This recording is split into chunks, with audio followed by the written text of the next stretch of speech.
Well, I'm on record. I think that means we can start, or we could not start, and then anybody trying to play the video of it, well, what's going on? Austin's here, good. So I have all your videos in one way or another. Some of them I could download, some of them I could do a external URL link. And so we'll get to see them all. And I think I'd like to just go in alphabetical order and keep a lot of things straight. And so Izzy and Sophie, sorry, but my name starts with a B too, so, you know, it's happened to me.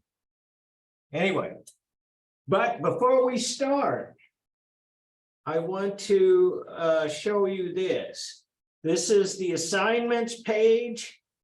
This is quiz 5, and quiz 5 is a little different than what we've done. And it says, see discussion page. And which that means over here, see if I can pull this over. Here it is, discussion of video research presentation, quiz 5. So this is where it's going to show up, and it's due April 24th, midnight. And so, with that being said,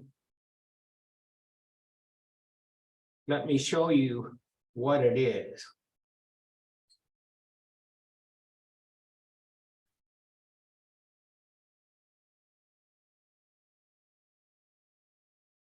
And I'm gonna minimize that. Oh, I thought I was. Here it is. Discussion of video research presentation.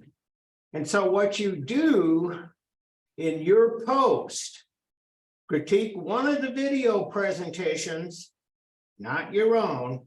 This is why I'm showing you right now. If you got something that you might want to comment on, might want to make a note of it or something, but at any rate, not your own. In terms of overall quality, the information, the analysis, whether it's correct analysis or the depth of analysis and subject matter.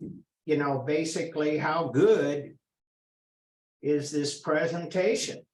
And then the second thing I want you to do is respond to 2 others' posts with your own thoughts on their critique. So, how do you do this? Many of you know this already because I'd asked this earlier. But what you do is hit reply.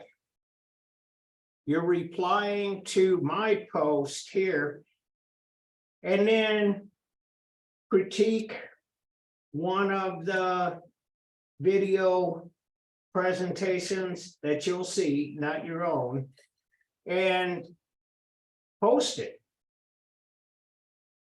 I want you to be specific enough, and I want you to give us and the author of the presentation usable feedback. And so anyway, reply, put your post, and then there'll be a string of those as we go along. Now this one here, somebody put this up, but it's kind of a post, but it's not, it's kind of early to start talking about somebody's video presentation when I only put them up like this morning. That's why they were due last night. And that's what I did all day long. So anyway, put reply, and then yours will show up like this, and then keep going, and you'll be able to read the whole thing, but the original post will have the replies attached to it. It'll say one reply like this. And I said, I replied to it. Huh? What? Oh, I don't know. Anyway, so that's what it'll look like. It's here too good. It's the last person I'm looking for. So that's what it looks like. Make some notes. It's not due until next week. What is today, the 17th? So it's due Monday night, 1 week from today at midnight. And so, where I have the presentations is under modules, just like usual. And you can see I have them all in alphabetical order, just like the attendance record and everything else. So you can see that some of these, if you are looking carefully, some of these are files, but most of them are links. And that's how many of you presented them to me. And some of you guys gave me files that would not load onto Canvas. So what I had to do with those was put those on my YouTube, and that's what it'll link to. And so anyway, when you're on these, when you are on one of these hot links here, you can get there. Second thing, I have some of these that were ready to go. It was ready on YouTube. All I had to do was copy the address, paste it on, and we were good. But if you did something like that, or any place that you posted them, your presentation, I want to ask you to leave it up through Monday, because some of them are out of my control. The ones that are on my YouTube, I'm good. Some of them are files that are here. Those are safe, but there are some others that you guys have posted someplace, and don't take them down at least until next week. Then after that, you can do what you like. So with that being said,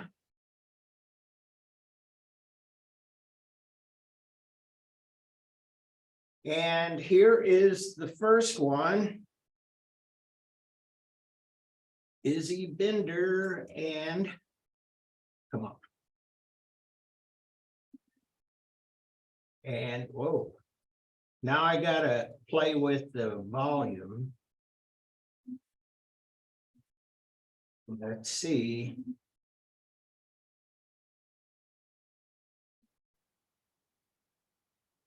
Oh boy, I knew this would be a challenge. Let me see where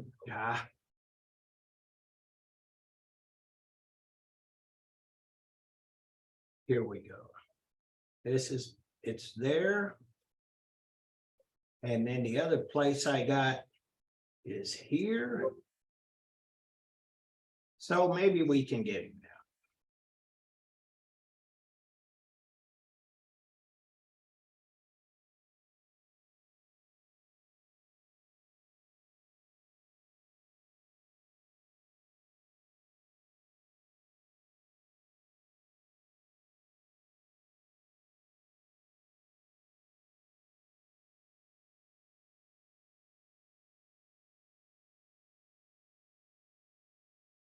Well, this is kind of weird because, as you guys might know, the last time we were here, I turned this thing on, it was like blew out the doors, had people coming from the room next door.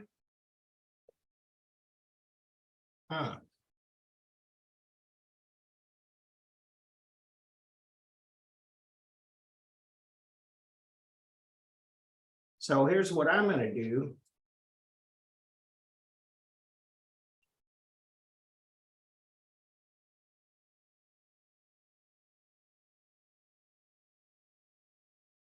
Now, I'm pretty sure it worked on mine. Anyway,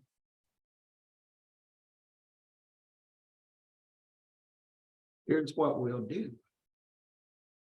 I'll take this home and see if I can't retrieve the audio part of this.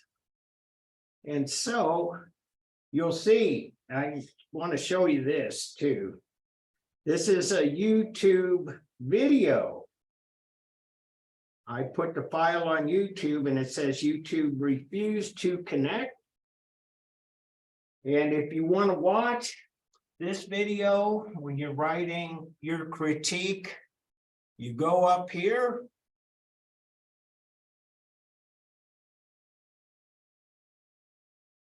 Hello, everyone. My name is Sophie Brennan.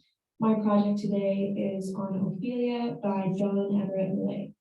This is oil on canvas from 1852. Okay, This can be found in the Tate Britain Art Gallery in London, England, and is done in the pre-Raphaelite style.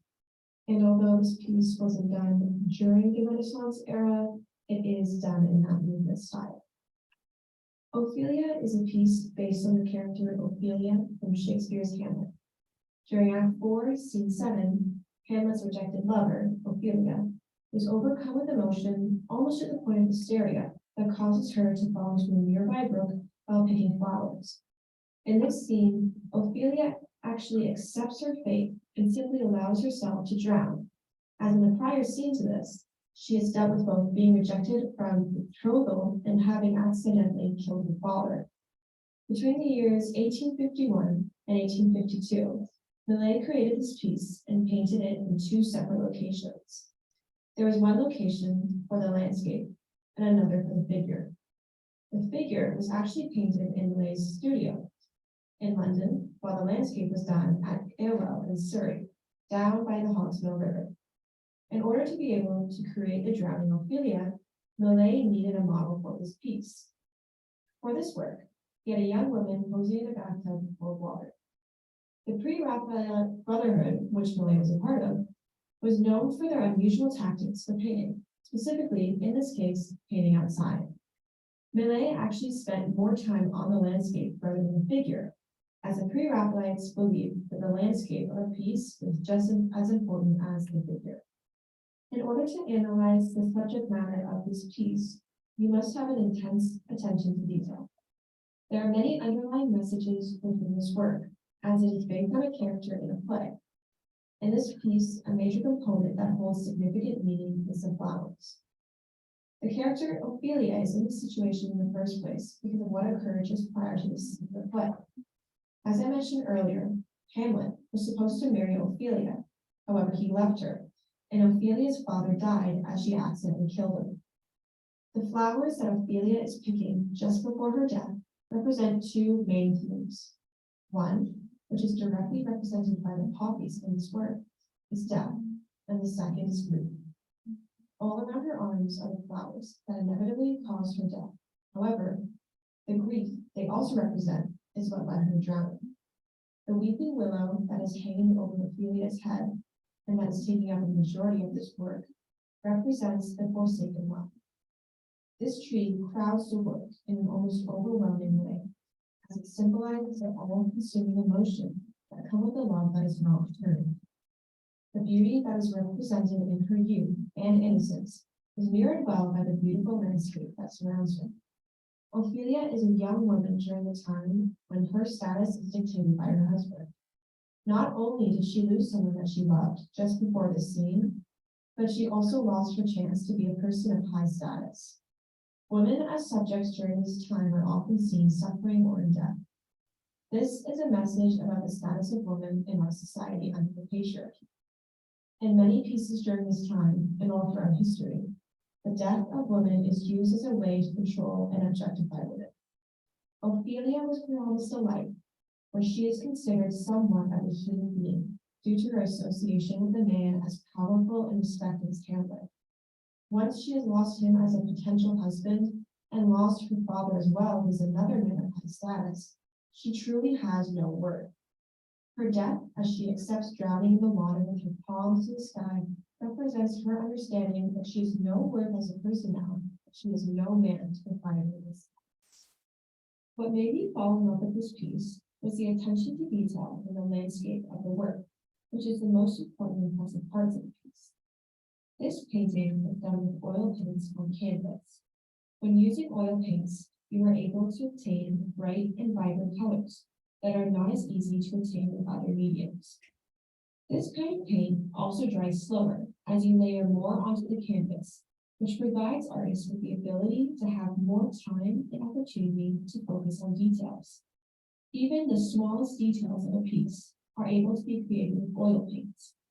Since Millet comes from the Brotherhood of the Pre-Raphaelites, his art style remained contingent on the influence of their ideals and the style used back in the time of the early Renaissance in Europe. This means that his work was done with vibrant colors on a white canvas, as he committed to ensuring his work was created from what was truly in front of the artist. Two of the most significant techniques used by Millet, which again stems from the Pre-Raphaelite Brotherhood style, are sharp lines and attention to detail.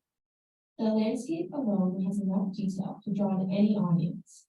Millet uses oil paints and sharp brushstrokes to ensure that the tree hanging over Ophelia is precise and realistic. Using multiple shades of brown, Millet is able to paint on highlights and lowlights that add dimension to this large subject. He does the same with the flowers held in Ophelia's hands, as they float around her body, as well as the overgrown foliage in the background that even has flowers growing on it. Millet is able to ensure that every minute detail that nature has to offer is properly acknowledged. With the use of oil paints, Millet can paint the main subject, Ophelia, in great detail as her body floats in the water. From the way her dress is able to display itself as it floats in the water, to the way that her hair lays on the surface of the water, Millet successfully creates a realistic depiction of this young woman as she drowns. Personally, I've always been a fan of this work.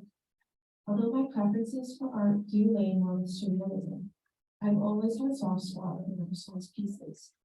The detail in the background, the nature, is something that is so minuscule and yet makes the biggest difference in how the work appears. The location itself is also something nostalgic to me.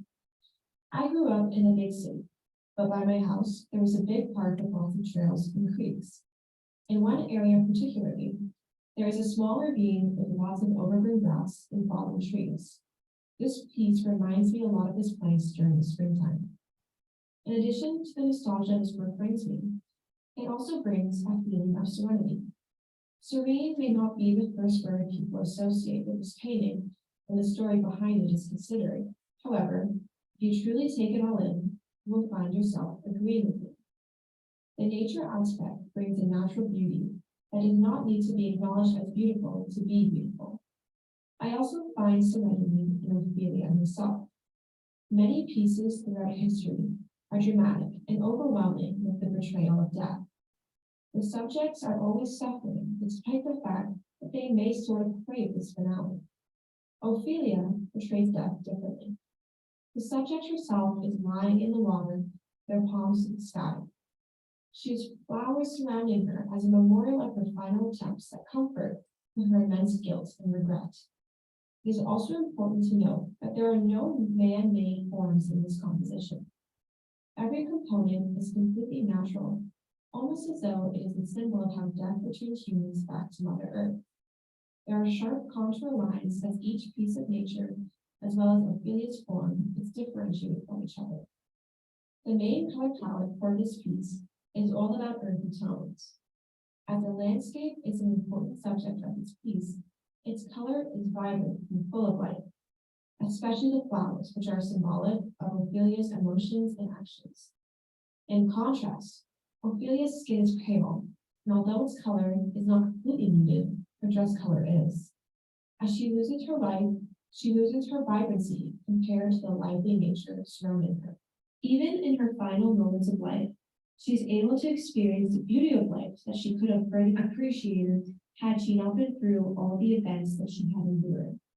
Art pieces that are able to demonstrate the experience of female despair in a way that is calm will always be special to me. This is my bibliography. Thank you very much for your attention. The work that I have chosen to Oh. Jump the gun here a little bit. Sophie, that was really good. What do you guys think? Yeah, you're getting a lot of, deservedly so. And I wanted to add a couple of things, and I'll probably do this a lot on these presentations, just to kind of elaborate on the subject. Sophie talked about pre-Raphaelite, and in the first slide, she talked about pre-Raphaelite, and then secondly, Renaissance era. And she mentioned pre-Raphaelites a number of times. And I wanted to add a little something to what she said. Everything she said was perfect. But a little background inside baseball here is that group, the pre-Raphaelites, which Millet was part of, they were a group of artists who pretty much believed that Raphael from the Renaissance era, contemporary of Michelangelo, kind of reached the pinnacle of what could be done with painting. And that everything that came after that, or most everything that came after that, was pretty much on a downhill trajectory. They didn't buy into things like Rembrandt's gestural brushwork. They didn't buy into Caravaggio's tenebrism, the chiaroscuro, and they certainly didn't buy into Impressionism, which was going on contemporaneously with this. And so that this was kind of a move to go back to what they believe painting should be. And they hold a pretty important place in art history, which is why they're in the book.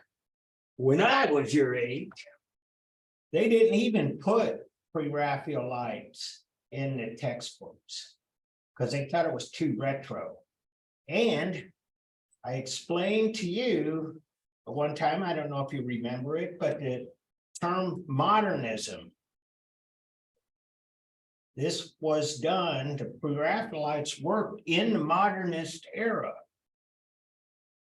And in modernism, the premium is on the new. Somebody do something different from what the previous generation or group of artists did. And so they kind of got kicked out until historians started looking at the work. And a lot of people like it, just like Sophie did. It does do all of the things that she talks about. It's a story well told. All of the elements are put together in a way that helps tell the story, which I thought was a good thing that you did, explaining the natural forms and the role of the flowers and Hamlet and all of that. So good job. And so I got this one, and this is, I think I have this on my YouTube as well. And let's see, it's going to play. Tell you a little bit about it. All right, looks like we're good. Looks like I'm going to put it back a couple of seconds and play. Hi guys, today I just want to talk to you a little bit about the creation of Adam. Now, for those of you that don't know, Michelangelo is the artist behind the painting. The whole piece itself took 4 years to do. So from 1508 to 1512, But an interesting fact that I heard was that it actually only took Michelangelo 16 days to create just the creation of Adam, which is so crazy and impressive to me because it's also said to be the most complex and difficult painting out of all of them. So I don't know, that just blows my mind. But the period that the painting is part of will be the Renaissance. So both the Italian and High Renaissance. I do know what the Italian Renaissance is, but the High Renaissance was kind of new for me. So I thought I'd just kind of explain that to you guys as well. So basically, the High Renaissance was a part of the Italian. And it was just a short period for the most exceptional artists and their artwork, which were located in the Italian states. So like Rome and Florence and other places like that.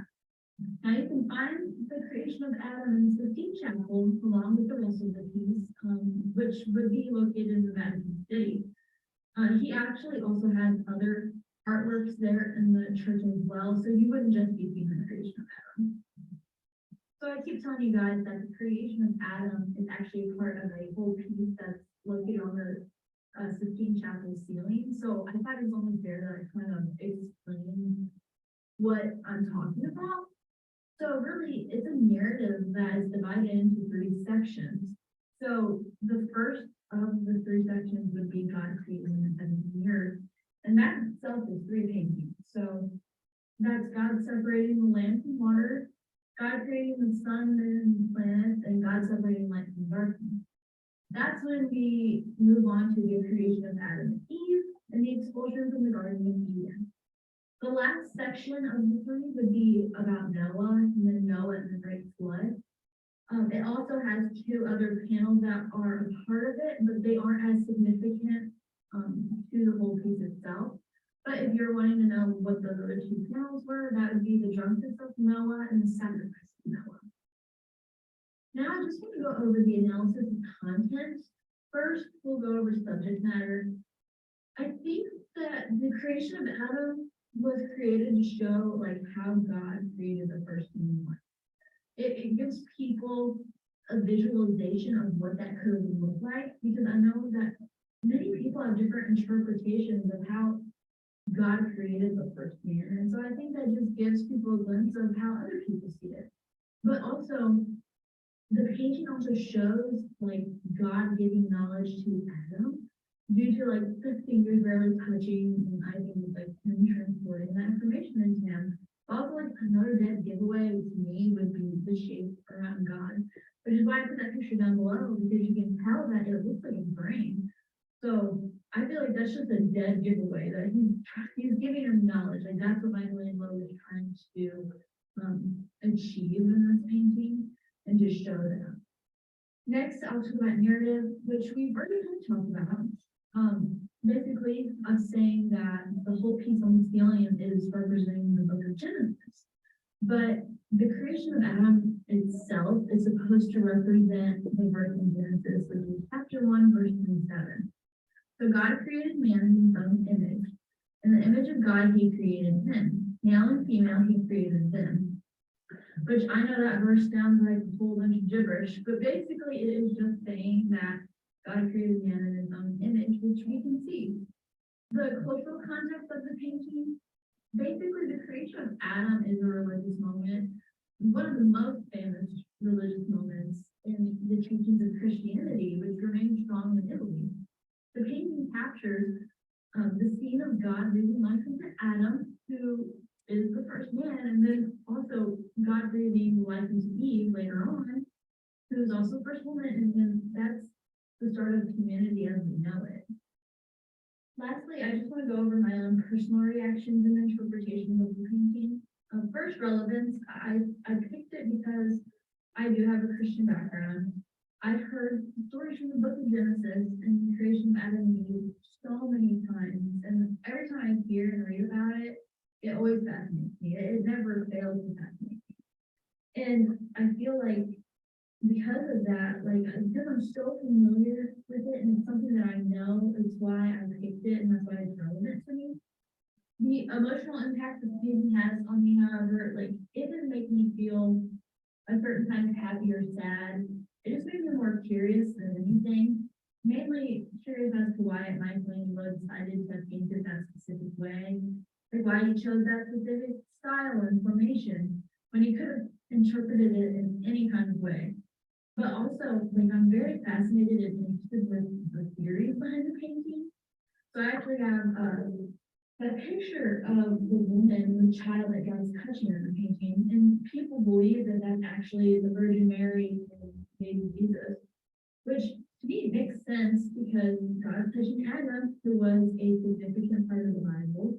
He started off humanity as we know it, like I said earlier, and then he's also touching this woman and the child, and if that is Mary and Jesus, like they're also a significant part of the story, obviously. So, lastly, I just want to talk about the influence that painting had on me in my artwork. I really love the humanistic and realist part of the painting. I've never been that great at that, but I feel like it's influenced me to like want to learn that more and get it right. Because I think it's beautiful how well Michelangelo painted these people so accurate, like with the proportions and everything. So I'd love to learn how to incorporate that into my own work. And here's my bibliography. Thanks for watching.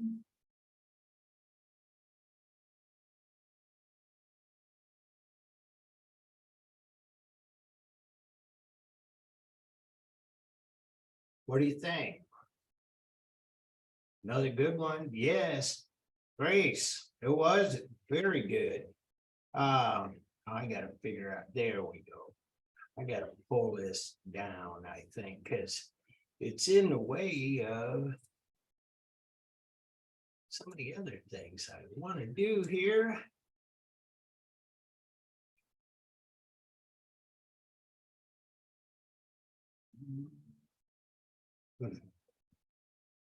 All right.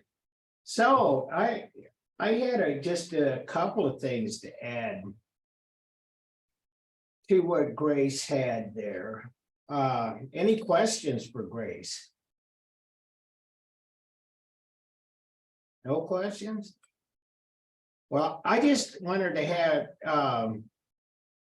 this acknowledgement, and I thought she did this really well. She talked about the source of this. Genesis 1:27, and perfect. I think that that's always important, especially when you're talking about Christian art, because the whole world is not Christian. So you really got to emphasize that this is out of a religious tradition. And in this tradition, it's Christian, obviously, but it's actually part of a continuum that is Judaic, Christian, Islamic tradition. They all come from the same place. There's obvious differences between the three faiths, but to identify it was a good thing, because there are other faiths around the world that have other explanations of how the world began. So good job. And so this looks like Mackenzie. And again, like I say, see, a lot of you guys did SharePoint. That was pretty good, but I just wanted to tell you that it wasn't anything that you guys did, but these programs, they don't like to talk to each other. You ever get that? Yeah, it's like, that's why I spent a lot of time today, and I'm sorry about Izzy's. I don't know what happened there, but I'm gonna fix it. But here's Mackenzie's, and let's see.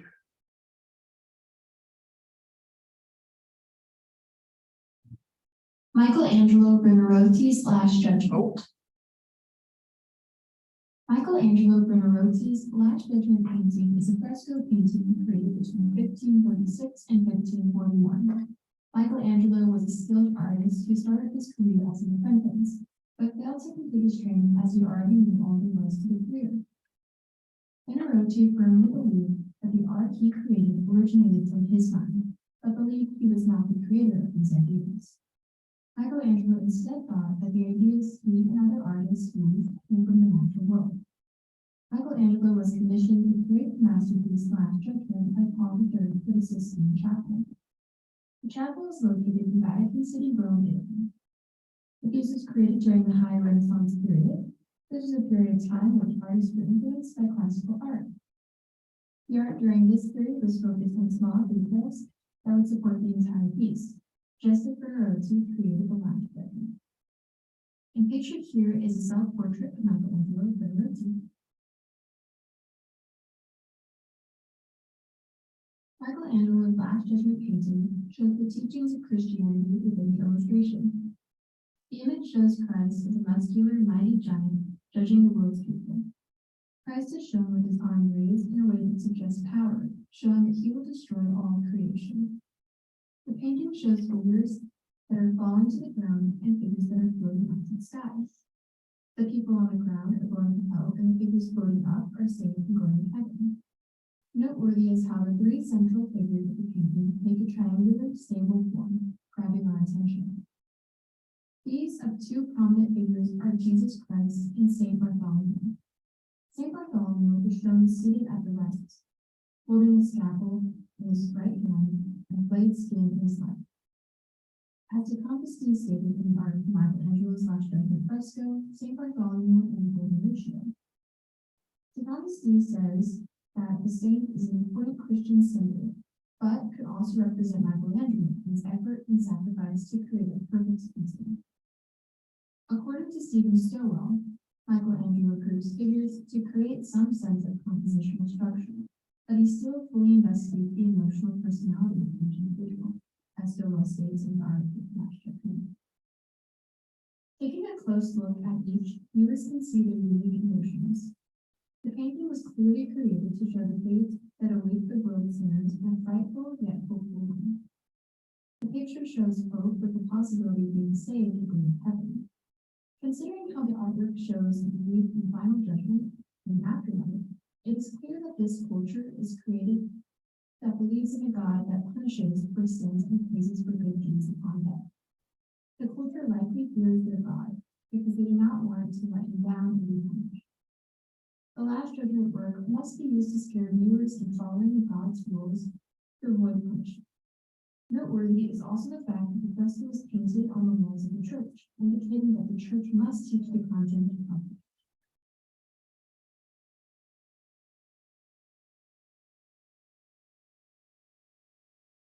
Michelangelo Buonarroti's Last Judgment is still relevant today, as the religious teachings shown in the painting are still beliefs of Catholicism. The painting can be used today as an artist, used as inspiration and a painting. This painting can be used as an example of the Golden Ratio as well. In the article, the Compostine quotes Hutchinson and Hitchens' theory of the Golden Ratio, or the GR, stating that the GR is the ratio between two lines in unequal lengths, such that the ratio between the lengths of the shorter line and the longer line is the same as that between the longer line and the sum of the two lengths. Michelangelo's use of the GR helps to enhance the quality and visual harmony of his painting. In the article, they state how the GR is focused on Saint Bartholomew, located beside Jesus Christ, and that his scaffold could serve as a dividing point between the two lines, compressing the GR. While the Compostine believes the Golden Ratio was used in Michelangelo's art, finding from the textbook Bartholomew Art Through the Ages of World History states that he mistrusted the application of mathematical methods as guarantees of beauty and proportion. He believes instead that beauty should be kept in the eyes. I was immediately interested in the Last Judgment fresco when I viewed this painting. I am intrigued by the vast number of people depicted in the fresco and how detailed Michelangelo made each character, giving each individual their own personality. I could stare at the piece for hours, seeing a new detail every minute. I believe Michelangelo purposefully created this masterpiece to allow viewers to look at these for long periods, and we added lots of details that viewers might overlook at first glance. I admire the color choices used in the piece I think we're going together. The lightly colored people pop out against the bright blue background, and it is easy to understand which subjects are more important because they are colored with light paints to others. When viewing this piece, I feel a mix of different emotions. It appears a battle is soon, so I feel fear for the people's fighting. I wonder though how this art would come across if there are few people painting. It would not nearly have the same effect as the hundreds of videos shown in last year. Today, Mr. Midget, every viewer focus on one section of the painting, we're using a variety of people to make the eyes scan the art more easily. The complex detailing of people helps create a more chaotic picture, shows the struggle and power of the art. Michelangelo was really successful in painting. The painting clearly shows how the final judgment of the people, as I can tell that some are being sent to hell and others not to heaven. I believe this is because the artist is intention to give the expressions, and hardest to give viewers negative emotions for viewing the people falling to hell. This is a beautifully painted piece, and I believe Last Judgment is one of the greatest movies created by Michelangelo. Upon viewing Last Judgment, I'm curious how I could apply the concepts Michelangelo written using his artwork, art, or the point of view that I have in viewing other pieces. Looking at his work has taught me to take a closer look at all art pieces, and to give each piece the time needed to take the work in thoroughly. When viewing a piece of art, I quickly glance at it, viewing the picture as a whole. However, I have learned from Last Judgment that sometimes you need to take a look at each individual subject of the piece, because it might tell a story you did not see at first.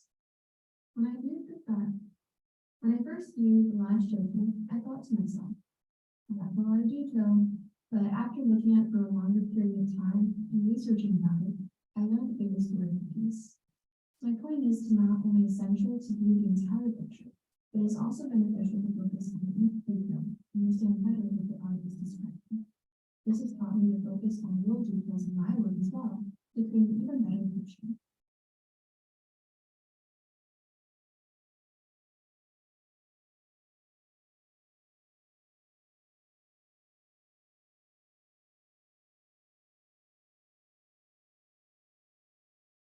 Good.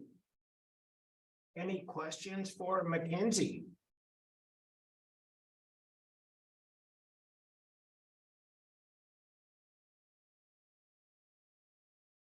Well, as usual, I have a little something to add to that, and that is that we just saw the creation of Adam, and we saw the Last Judgment, and those were painted decades apart.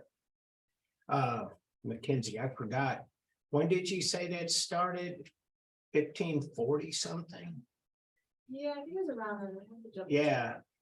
And the Sistine Chapel ceiling was in the first decade of the 16th century. And so what I want to point out is that actually the attitude of the church had changed quite a bit during that time. And the creation of Adam is kind of in its own way. This is how God created us, obviously. And that was the emphasis at the time. By the time we get a few decades down the road, it seems important to the church to remind its adherents that you better be good because the end is coming and Christ will judge you in the end. And so, Mackenzie, did you find anything about, talking about Bartholomew and the scalpel? Did you see anything about one of those flayed skins actually being a portrait of Michelangelo? I thought that was really interesting. I didn't even notice the skin at first until I read this article. Yeah. Really weird. Yeah. Yeah, and there is a thing too. kind of gross, but you know, there's an old saying, you know, about being skinned alive. That was a thing that they did in for like a torture thing, you know, and so anyway, good job. Thank you.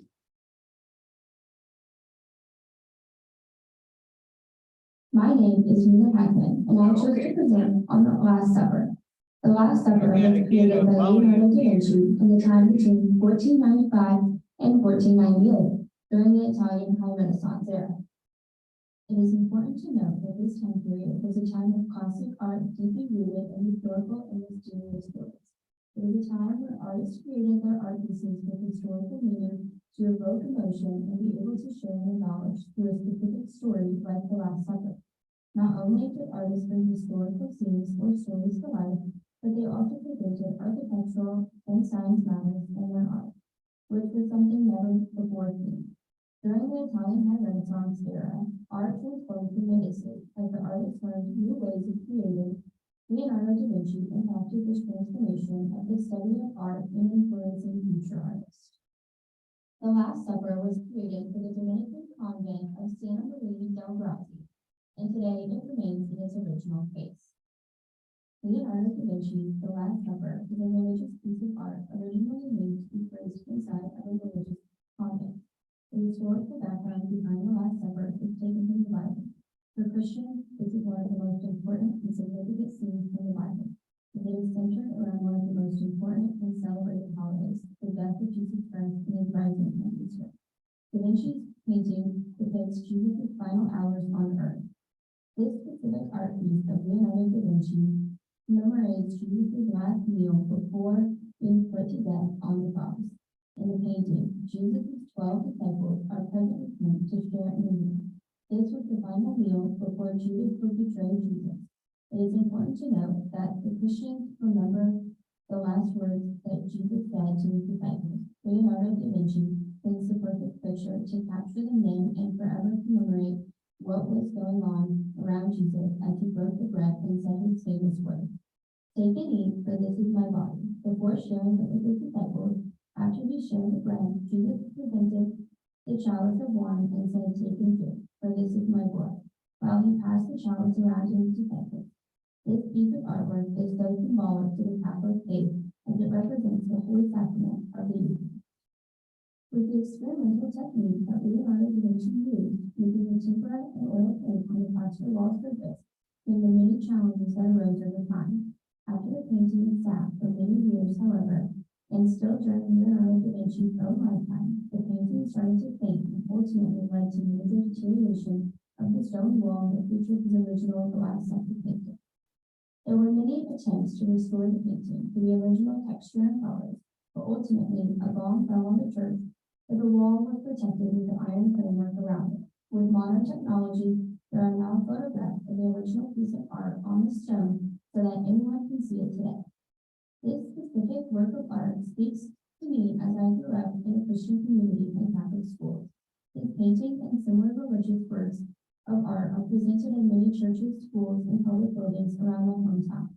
Pieces like these do not go unnoticed. Instead, they are actually talked about quite often. After hearing all about the historical background for many years, and now being able to dig into the true art and discover what makes it so special because of the experimental techniques used, has made my interest peak even more. Leonardo da Vinci captured the faith-filled theme perfectly by telling a story that has been inspirational to many generations. Additionally, it inspired many replicas, although it will never be recreated as perfectly as the original artwork by Leonardo da Vinci, in which tempera and oil paint was used on the old stone wall. I have developed a stronger appreciation for the dedication, talent, and experiment that all the artists from years ago practiced and used. It truly has shown me how historical art continues to influence and inspire the art created today. At the same time, I admire artists like Leonardo da Vinci who prove that just because it hadn't been done before doesn't mean it's not possible. He proves to the people around him, as well as his fellow artists, that using new materials and experimenting with new techniques is what makes every art piece unique in its own way. Students like me have learned to be creative, think outside of the box, and do whatever we can to create unique art. Da Vinci's legacy as one of the best artists in history will never be forgotten and will always be influenced.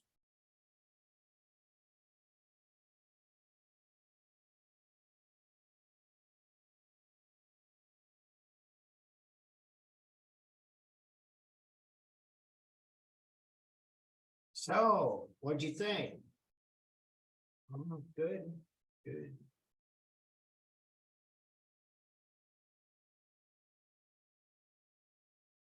All right, so we've seen some Renaissance here. And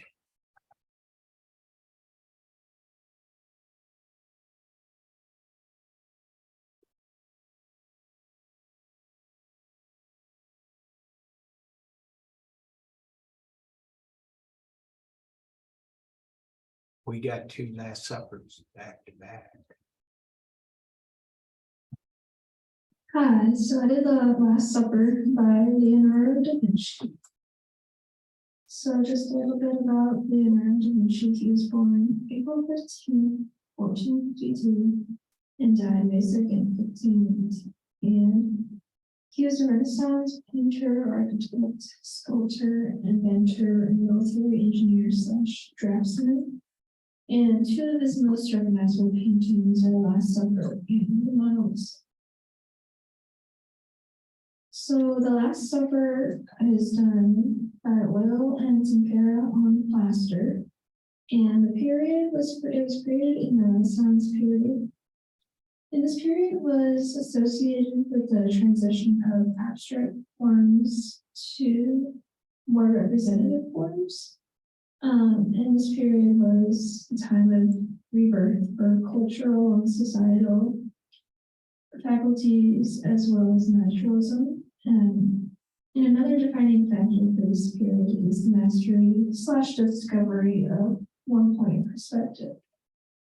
And this is in the Santa Maria delle Grazie in Milan, Italy. So the method, Leonardo da Vinci used a method called oil and tempera on plaster. He used this method because he wanted his paintings to resemble oil on wood or on canvas. The oil that is used is made of linseed oil and powdered pigments mixed together. And this was used because it had a uniform drying rate. And then tempera is a substance that consists of egg and wet paste pigment, and that's mixed together as well. And when tempera dries, it usually has a velvety sheen. You have to be careful not to apply super thick or heavy amounts of it because it will cause premature cracking. And when he applied the oil and tempera, it is applied on 2 layers of dry plaster or double plaster. And Da Vinci only used, well, his only flaw with this technique was that the pigments in that fully absorbed into the wall, which created flaking. So just the narrative / cultural context. The Last Supper represents a very important story. It depicts the moment Jesus announces his betrayal to his surrounding apostles. The story is a pivotal movement in the New Testament and the Bible, and the work is the basis for the Christian rite of the Holy Communion. And in the work, we can see the agitation of each and every one of the apostles.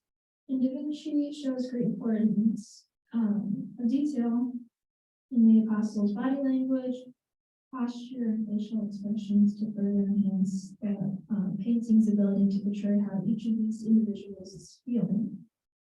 And in contrast to the apostles, Jesus is depicted as calm and serene with his eyes and head lowered. And an important design element to note is that all the apostles are placed in groups of 3. There are 3 windows behind Jesus, and Jesus forms a triangle in the painting. And these are all important because this would be an illusion of the Holy Trinity, which is important in the Christian Catholic faith. So this is just a picture, and I'll talk about it a little bit. So there's a lot of geometries in this piece, and you can see how, in the center of the piece, a majority of the, piece is taken up by a large horizontal table located in the center. And Jesus is located in the center of the table with all of his apostles surrounding him. And then in the background, you can see there's 3 vertical windows, which the central window is located right behind Jesus, highlighting his figure. And then through the window, you're able to see the green blue landscape in the background. And then the interior space is made of geometric features, and it also features 4 vertical tapestries sitting on each side of the table, which is kind of framing the figures in the center. And then you can also see more architectural geometries in the coffered ceiling of the structure, and through the even spaces and alignment of the tapestries. You can also notice how the figures, the apostles, are arranged in groups of 3, 2 groups on either side of the table. And then each of them has their own unique set of emotions and reactions to Jesus' announcement. And you can see how some of them are faced toward Jesus, some of them are look as they are talking with each other. But another thing that brings attention towards Jesus in the middle is the apostles facing him, or some of them. And then it's just important because this also uses one point perspective, which is a really super defining factor of the time period in this piece that he did. Okay, so my personal reaction, I interpret the story very similar to how I talked about it earlier, with the narrative and cultural context slide. I am Catholic, so the story of the Last Supper has kind of been in my life for a long time, and I've grown up with it and learned about it according to the Bible. I had to do a church class every summer, so I grew up learning about this. And then some design elements that I think work well are the hidden and unhidden geometries. And I think that they work well because it creates a sense of unity in the piece. And it's something that you can, if you really look, you can point them out, but they're not like even obvious. And I also appreciate how Jesus is not like, doesn't have super large lit up ring around him in the center, but there are other factors, like I stated earlier, that kind of bring out his figures, such as the window in the background. There is soft glow around him, which kind of brings attention, but then there's also the apostles that are all kind of evenly spaced around him.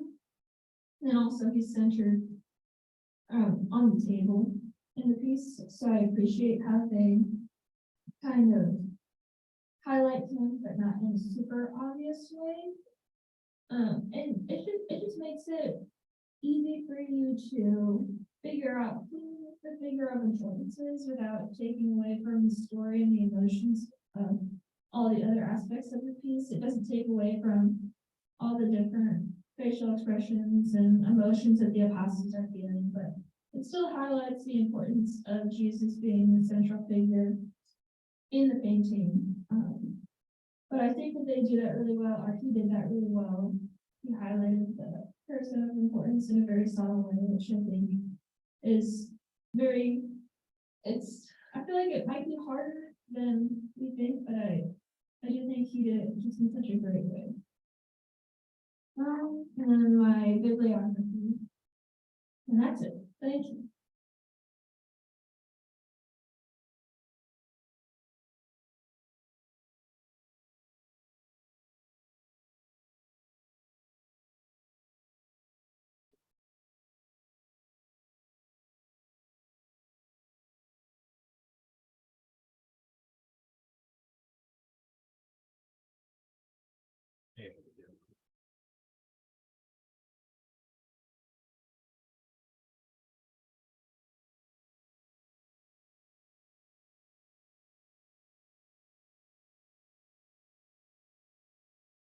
All right.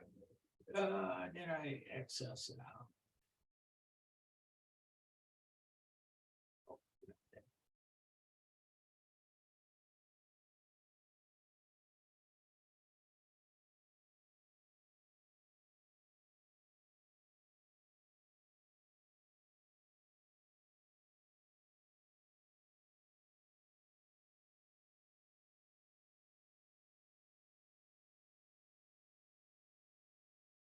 So what'd you think? Two Last Suppers? It's kind of a contradiction, don't you think? One would be like the penultimate supper, which means next to last. You say.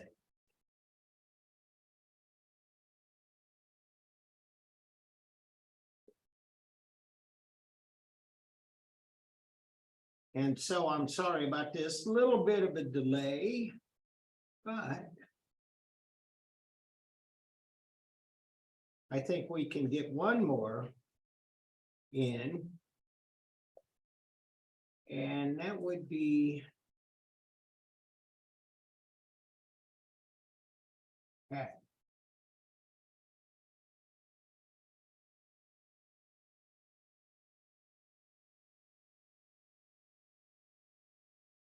Wanderer Above the Sea of Fog by Caspar David Friedrich.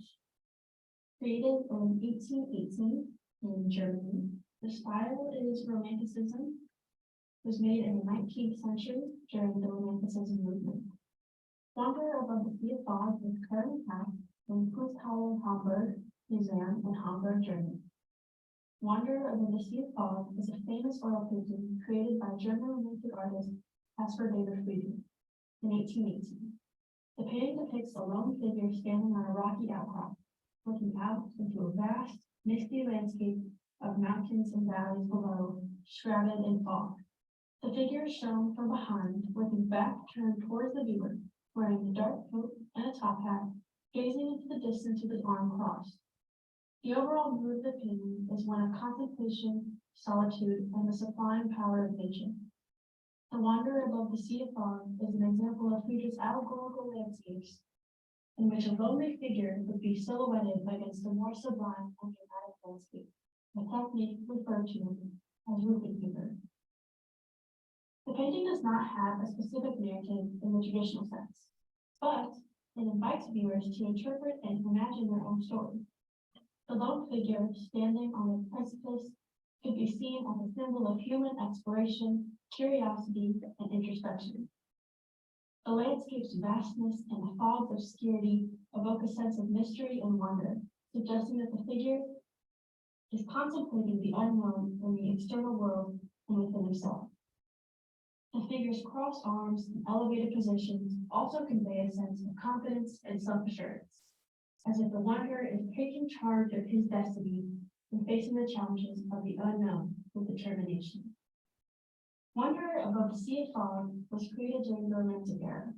This cultural and intellectual movement emerged in the late 18th century as a reaction against the rationalism and industrialization of the Enlightenment period.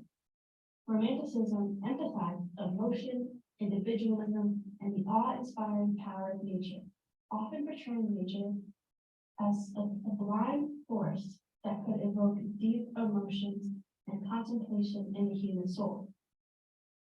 This painting reflects the romantic fascination with nature's sublime, untamed aspects and the individual's relationship with the natural world. The figure's solidarity and contemplative pose suggest a sense of freedom and spirituality that can be found in the unspoiled wilderness away from the constraints of society.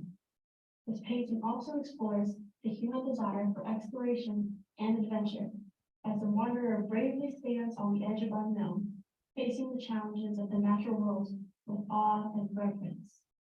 Additionally, the painting can be interpreted as a reflection of Friedrich's cultural and political content. Germany during the early 19th century was marked by political and societal upheaval, and Friedrich's works were seen as a reflection of the anxieties and uncertainties of the time. The foggy landscapes and the figure's elevated position They symbolize the uncertainty and the ambiguity of the future and of the human's longing for clarity and direction in the face of uncertainty. Wanderer Above the Sea of Fog is a renowned work of art that depicts a lone figure contemplating the vastness of nature and the unknown. Its subject matter, narrative, and cultural context reflect the romantic fascination with the sublime, the individual's relationship with nature, and the anxieties of the time it was created. The painting continues to be a widely studied and appreciated for its evocative imagery, exploration of the human spirit, and connection with the natural world. The painting's theme of a solitary figure standing atop a misty mountain, gazing into the vastness of landscape, represent a human desire for exploration. In today's world, where technology and urbanization have changed our relationship with nature, this painting's relevance lies in reminding us of our inherent connection with the natural world and the need for solidarity, contemplation, and reflection in our fast-paced lives. Wander Above the Sea of Fog evokes a sense of awe, mystery, and introspection. The vastness of the fog-shrouded landscape and the towering mountains elicits a feeling of grandeur and sublimity, while the lone figure of the wanderer creates a sense of solitude and contemplation. The figure's back-facing stance, with arms crossed and head slightly tilted, invites us to project ourselves onto the scene and contemplate our own place in the vastness of nature. The painting can also evoke a sense of melancholy or yearning, as the wanderer appears to be lost in thought or on a personal quest for meaning. The emotional impact of the painting lies in its ability to stir deep emotions and provoke introspection about the human condition, a relationship with nature, and the mysteries of life. Wanderer Above the Sea of Fog has had a significant influence on art and literature, inspiring countless artists, writers, and filmmakers. Its portrayal of the sublime and of the human figure concerning nature has been a recurring theme in romantic and subsequent artistic movements. The painting's emphasis on the individual's confrontation with the vastness of nature and the sublime has often influenced philosophical and existential perspectives, exploring concepts of self, subconscious, and existentialism. The painting's depiction of solitude and introspection has also resonated with those who seek solitude and reflection in the natural world, influencing their artistic expression or personal point of view on the relationship between humans and nature. In conclusion, Wander Above the Sea of Fog is a relevant and emotionally impactful painting that has influenced art, literature, and philosophical perspectives. Its depiction of the sublime, solitude, and introspection resonates with viewers and provokes the contemplation about the human condition, our connection with nature, and the mysteries of life. Friedrich's painting is considered one of the iconic works of romantic art and depicts a lone figure standing on a rocky precipice, gazing into a foggy mountainous landscape. The painting is often interpreted as a representation of the awe-inspiring power of nature and the individual's contemplation of the sublime. The painting is notable for the skillful use of light and shadow, and Friedrich's meticulous attention to detail in rendering the landscape.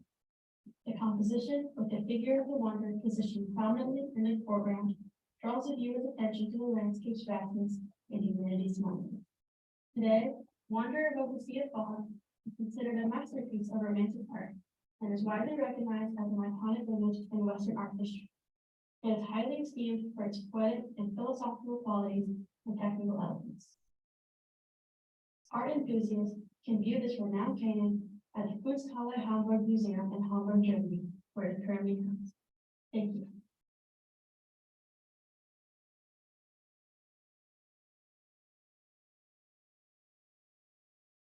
Hello, today I will be talking Oh, about. wait, Famous no, I Poem, don't. The Persistence of Memory by Salvador Dali. This art. That's a different one. So, Kat, are you here?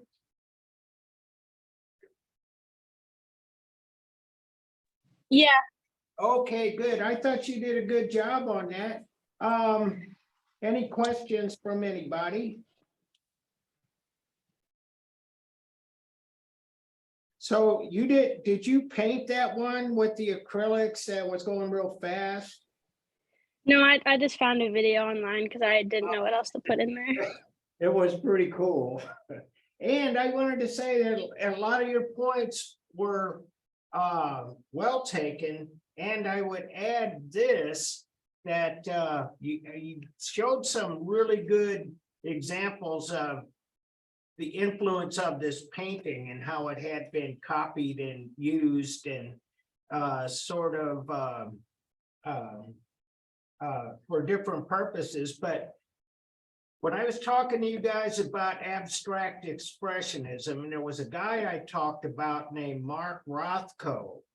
And Mark Rothko painted these square blocks of color that is very reminiscent of the fog that was in this Caspar Friedrich painting.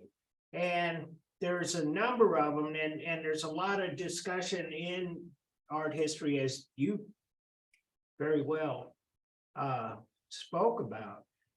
But anyway, good job. And looks like we're done for today. Thank you very much.